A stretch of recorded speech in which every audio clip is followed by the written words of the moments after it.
Can you imagine losing a race because of a decision that you didn't make? What would you do if your own team sacrificed you for another driver? That was exactly what Oscar Piastri experienced in Abu Dhabi.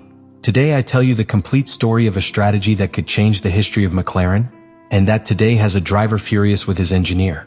The sunset at Yas Marina painted an epic close to a Formula One season marked by surprises, technical twists, and an increasingly visible internal battle at McLaren.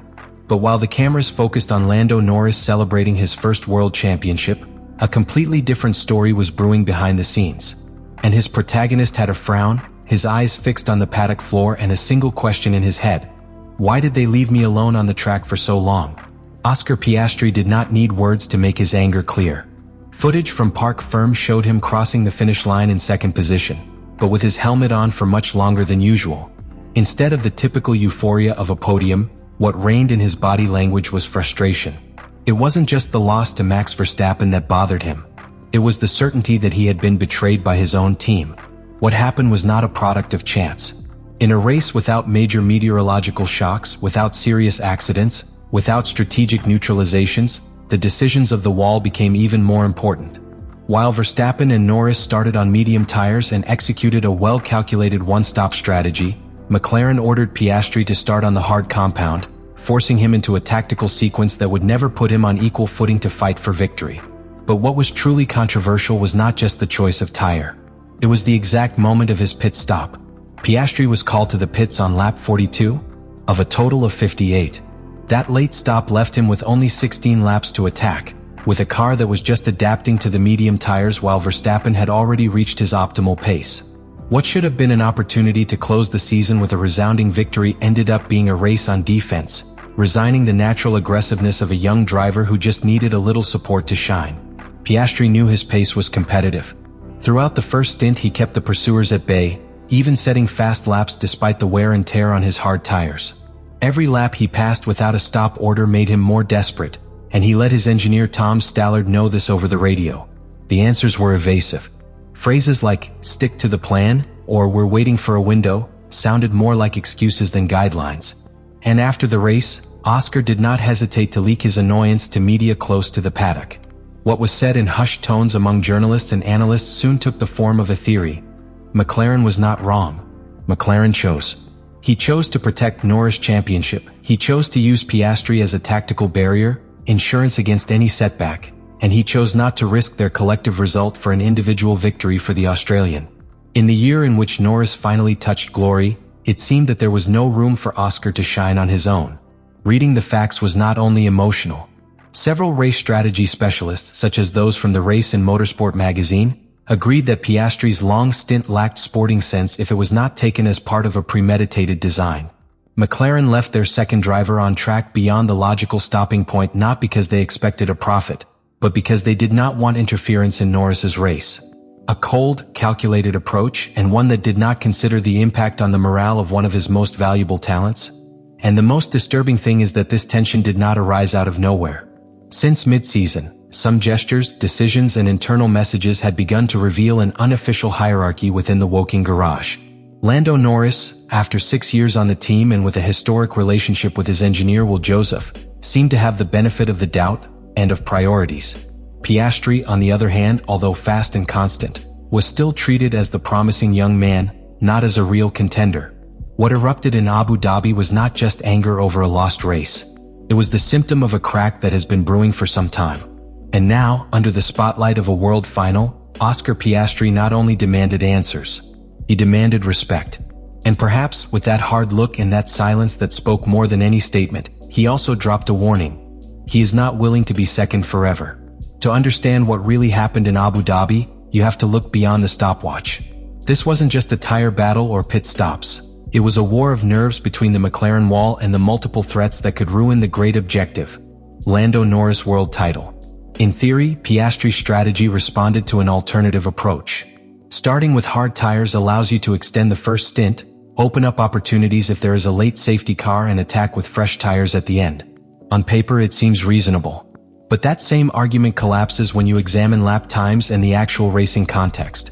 Verstappen, Norris, and the rest of the top 5 were lapping at a higher pace from the start on medium tires, making the most of the higher performance window. Piastri, on the other hand, became a tactical anomaly. He rolled slower, without clean air and with fewer direct fighting options. What seemed like a strategy with potential, in practice became an invisible trap. Race analysis experts such as Craig Scarborough and racefans technicians quickly identified a key anomaly. McLaren did not adapt Piastri's strategy to what was happening in real time. As the race progressed, there was no reaction to the fact that the undercut was working brutally effectively for other teams.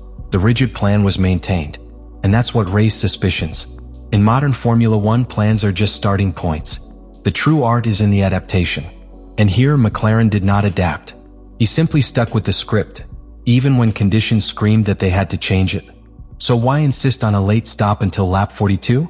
The most disturbing answer is also the most logical, because it was the best way to protect Lando Norris. If Piastri had stopped earlier, with clean air and more competitive tires, he could have started just behind Verstappen. In that scenario, with pace and hunger for victory, he was perfectly capable of attacking. But that possibility opened up a new risk, that the battle for the lead would end up interfering with the development of Norris's career.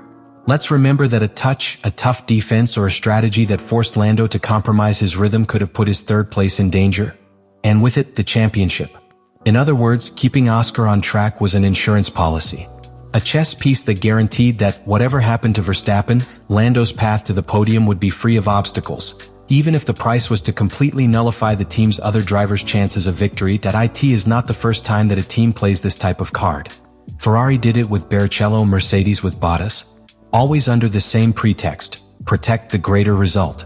But at McLaren, this movement had an extra component of tension. Because unlike those previous cases, there was no official number one here. At least not on paper. And this is where the real alarm goes off. What Oscar Piastri experienced in Abu Dhabi could be the first visible chapter of a trend that until now had been discreet. Throughout the season, the team strived to maintain the narrative of equality. But in key decisions, the priorities have been evident. From the technical improvements that came first to Lando's car, to the less aggressive strategies assigned to Oscar in decisive moments, the pattern can no longer be ignored. Internally, the situation is even more delicate. Engineers, analysts, and even some of the logistics staff know that any mistake that puts Norris's performance at risk is magnified, while Piastri's sacrifices are minimized. And that generates an invisible tension that can fracture the harmony of a team that, based on results, should be experiencing its best moment in decades. The most ironic thing about all this is that Piastri fulfilled his role perfectly. He was fast, disciplined, strategic. Even when he knew that his career was being conditioned, he did not disobey or endanger the collective result. And yet, he ended up being the sacrifice piece in a game he didn't control. That type of loyalty is dangerous because if it is not rewarded, it turns into resentment.